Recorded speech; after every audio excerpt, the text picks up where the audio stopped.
Akhirnya, Hanil membalas dua preman lucu itu dengan hukuman paling menyakitkan.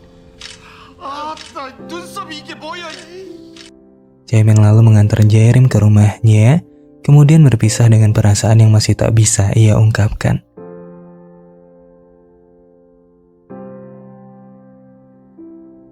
좋아하는데 좋아한다 말을 못하는 건 겁쟁이죠. Kala itu, Jaerim disambut dengan segudang luka, tatkala keluarganya menyadari bahwa Jaerimlah yang membantu Dr. Gu untuk mendekati kakaknya dengan ganti sejumlah uang. Rekan kakaknya ternyata selingkuh, yang membuatnya seolah-olah menjual perasaan kakaknya sendiri. Hal itu membuat seisi rumah sangat marah, terlebih dengan kakak kedua yang sangat marah kala itu, lalu mengusir Jaerim. 잘못한 게 존나 큰 소리네. 너 진짜 부위별로 쳐맞고 싶냐? 너 이딴 식으로 굴 거면 그냥 나가! 그만해! Malam itu, di tengah kelam hatinya, Jaerim akhirnya kembali ke rumahnya sedari kecil. Di sisi lain, Jaemin juga memberi peringatan pada Ban A tentang paman-pamannya yang sudah kelewatan. Jaemin mengancam Ban A bahwa hubungan mereka akan berakhir jika Ban A tidak memperingati paman-pamannya dan kembali melewati batas.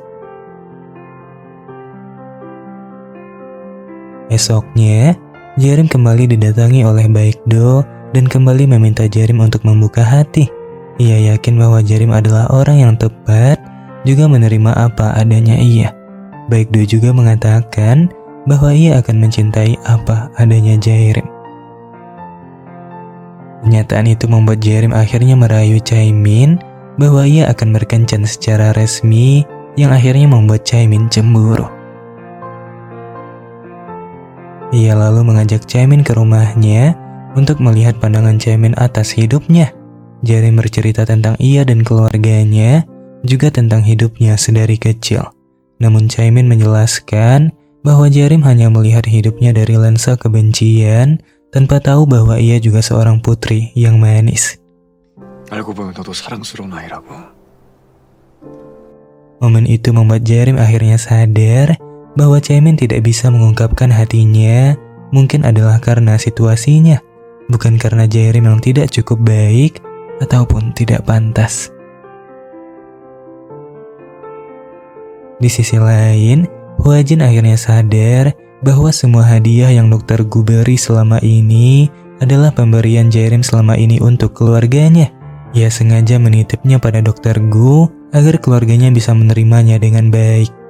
Bersamaan dengan peringatan badai salju, Chaemin akhirnya mengajak Jaerim ke rumahnya, hingga kecanggungan tiada tara membuat banyak momen tak terkira.